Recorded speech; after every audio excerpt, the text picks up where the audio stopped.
So our family is not a music-oriented family. So we appreciate music, we love music, but we don't really understand and we haven't learned music. You mentioned earlier that it's been many generations since your family was properly involved in music, and now your daughter's kind of picking it up again. What kind of motivated you to put your daughter into music again? Okay, probably previous generation, my grandmother's generation and earlier had a little bit of a little influence in music. They used to sing, but after that nobody really learned music.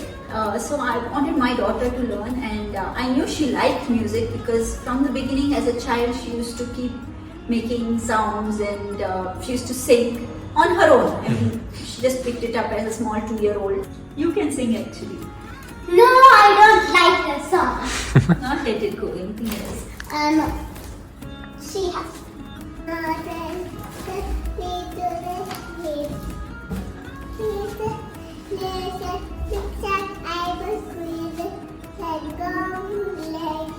You missed The Wind is Howling and This World is Moving. That's half of the song written about 5 lines just. It's okay, she sung them all to perfection, so it makes it a whole performance. Yeah. Mom said that even before you were learning music, you used to just sing for fun and you just used to like music. Yeah, I used to do that when I was 5 years old. Nice. Like what kind of songs would you sing? Well, that time I didn't know any perfect songs, so I just used to make up my own songs. You used to make your own songs? Yeah, that time I didn't know proper English also, I used to make gaga. Wow, so you're like a budding songwriter. She used to just keep mumbling that song and she used to keep singing, and I thought she liked it. So that's when I wanted to put her in a music class to learn it. So I came across ShrotaHouse when one of my cousin, my husband's cousin, she introduced me to Madhumita, and she said she's just starting something called ShrotaHouse and she's taking Hindustani music classes. And it was during COVID, so it was online, so that was good for me. And Anaka was 4 years old, so that's when she started going to Madhumita ma'am's classes.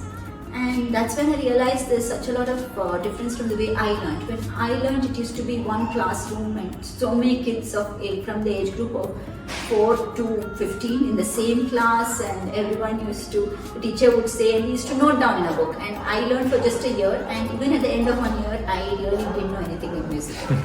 This was different. It was a small class, there were only 3 or 4 kids and Madhumita ma'am. It was an online class, but the way she taught really related to the kids. These kids have an attention span of like 15 minutes max, and then they just switch off or they get distracted.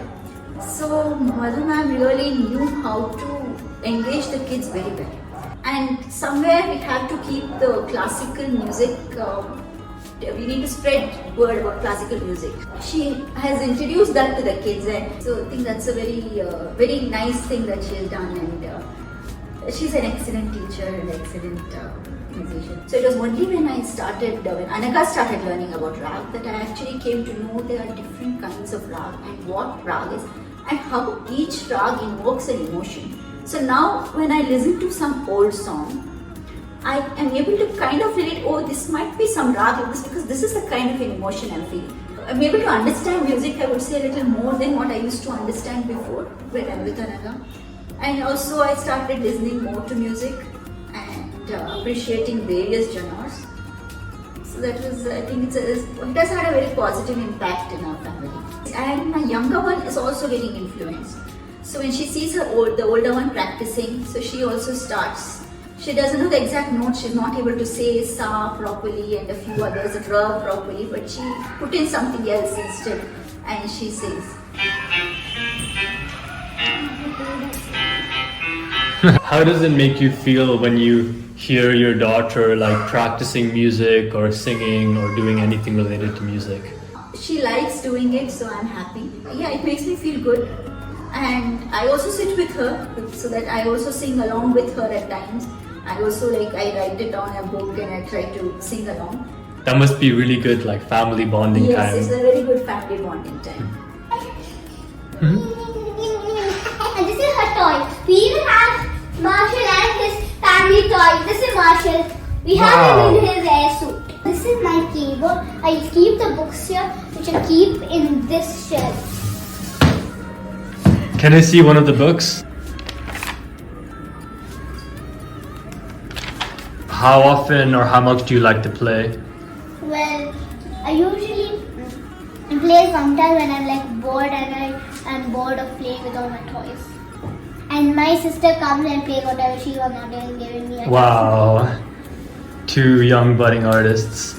Well, she's not very good because she does the like that. She doesn't. Oh, really? I mean, it's music. It's modern abstract music. What are your thoughts on Indian classical music? Why should we preserve this really important art form? And what does it bring to people? Okay, so Indian classical music is also the Indian culture and also associated with what is our past, our history, our culture, so our identity. So I think that is in the long run it should definitely be preserved, because it's not just classical music. Classical dance is connected to the classical music. So they all go hand in hand. So it's an entire thing. It's like Anaga learns Bharatanatyam also. So the tar which she learns is the tar which is there from Carnatic music, for which she actually has the beats for the dance.